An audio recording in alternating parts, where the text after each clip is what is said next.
Hi, my name's Ed Shaw. I'm director of the Don Catchment Rivers Trust, and in this video I'm going to take you mothing. A few years back I was given a moth trap very generously as a present, and since then I've been periodically doing it in my garden, particularly during the summer months when you get the best catches. I'm not a serious mother, but you really don't have to be to enjoy mothing because there's quite a lot to appreciate about it. Firstly is the amazing diversity of moths. There are over 2,500 species have been recorded in the UK. Compare that to butterflies, of which there's only 59 species in the UK. Then there are the common names. They're very unusual, very varied, and capture your imagination. I've written a few down here to give you a bit of a flavour for them. Manchester treble bar, small seraphim, scorched carpet, peach blossom, coxcomb prominent, cousin German, neglected rustic, Silurian, rannoch sprawler. The names of some moths indicate that they probably gave a headache to some of the early taxonomists, such as the confused and the uncertain. One of the major pleasures of moth trapping is the anticipation of opening your moth trap in the morning, which is a bit like opening a treasure chest. And with species like the ruby sapphire and large emerald, gold spot, silver brocade, there really are treasures to be found. Then there's always a chance of a hawk moth, giants of the insect world, which do not fail to give you a thrill. And while admittedly, I think it's fair to say the vast majority of moths are various shades of brown, if you look at them closely, you will see that the scales on the wings sort of do shimmer and glitter, and they have subtle but quite complex and intricate patterns on them. So right, let me show you my moth trap.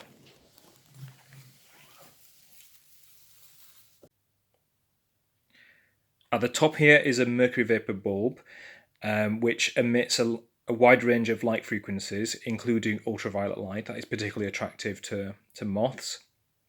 The moths fly towards the bulb, some of which fall down this funnel into a collecting base down here, which is chock-a-block with egg boxes. Now, egg boxes are used because they encourage the moth to settle.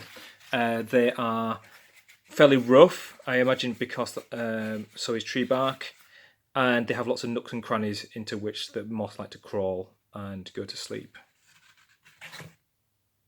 So I'll put it outside now. There we are, I've popped it outside in my garden. I'm going to flick the switch and turn it on.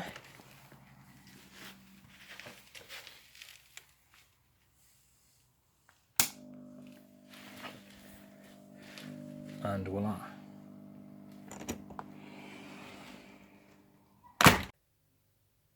The mercury vapor light bulb is so bright that you can't look at it directly. And it really does light up the garden and, to be honest, our entire neighbourhood. I do live in fear that I'm going to get complaints from the neighbours at some point, but so far so good. Anyway, it's all set up now, so off to bed and we'll see what we catch in the morning.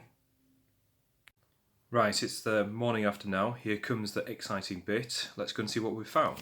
First thing I notice that there's some moths on the door.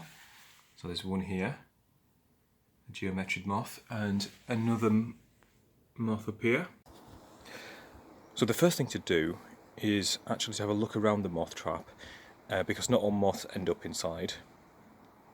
Some of them just settle on nearby surfaces. Right, so I can see over here, there we are, a couple of geometric moths. Geometridae is the name of the family. Oh, there's one too, that's a footman. Probably a common footman. There we are. And up here we have a couple more geometric moths.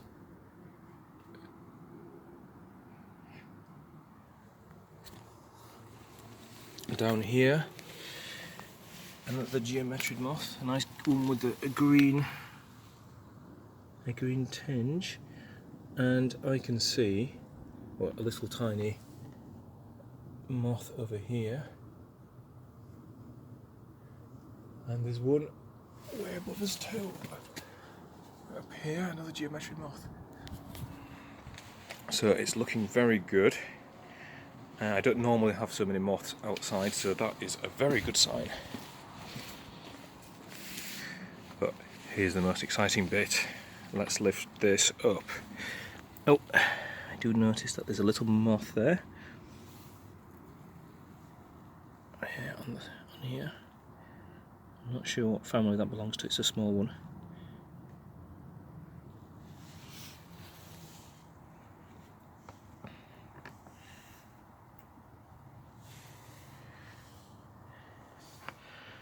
There we are, nice geometric moth with a brown band across its wings.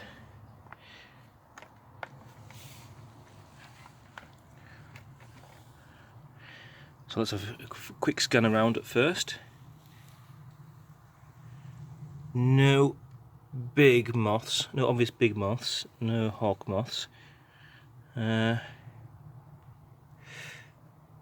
First impressions, there's not huge numbers inside, but let's go and see. You can never tell until you've started lifting out the egg boxes. Right, let's have a look at this first egg box. So I immediately see that there are quite a number of what are known as micromoths on the top. Micromoths are distinct from macromoths. They're a completely artificial group, simply based on the size of the moth. So micromoths are just the little ones, macromoths are the big ones. Most people concentrate on the macromoths because the little micromoths are notoriously difficult.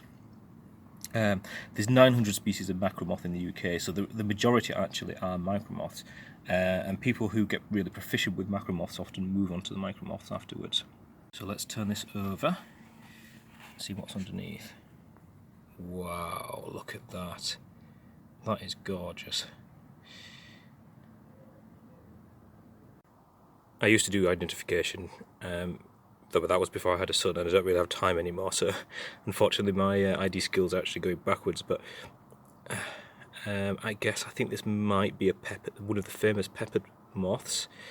You know, the species that's famous for changing becoming black in polluted areas due to evolution, and I'm not sure what species this is. There's a number of white species.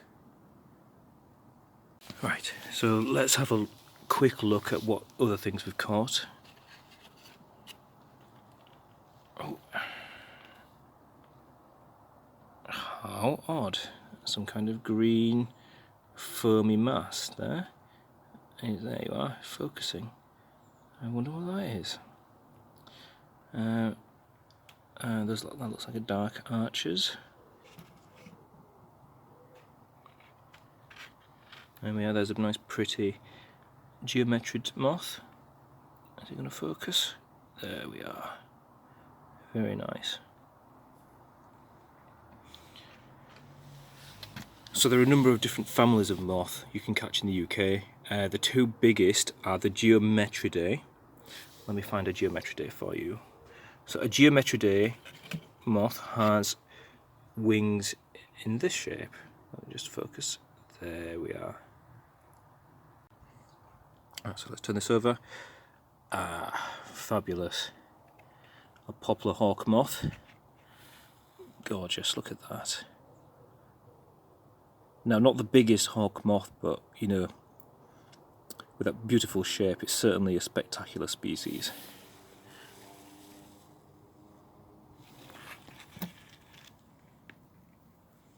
Hawk moths are in a family of their own. Let's see if I can get it on my finger. There we are. Absolutely gorgeous. It's not focusing very well. There we are. Look at that. The other biggest family of moths is the Noctuidae. These are moths that have sort of the classic form, wings drawn back in a sort of dart shape or arrowhead shape. And there you are, there's two different species. Those ones tend to be your sort of classic brown moth species, more dowdy looking, but when you look at them more closely you see that they usually do have quite beautiful patterns on them. I hope this focuses. There we are. Well, I've emptied out the moth trap now. I think it's been a fairly good catch, but for me the highlight has to be this peppered moth. What an absolutely spectacular species.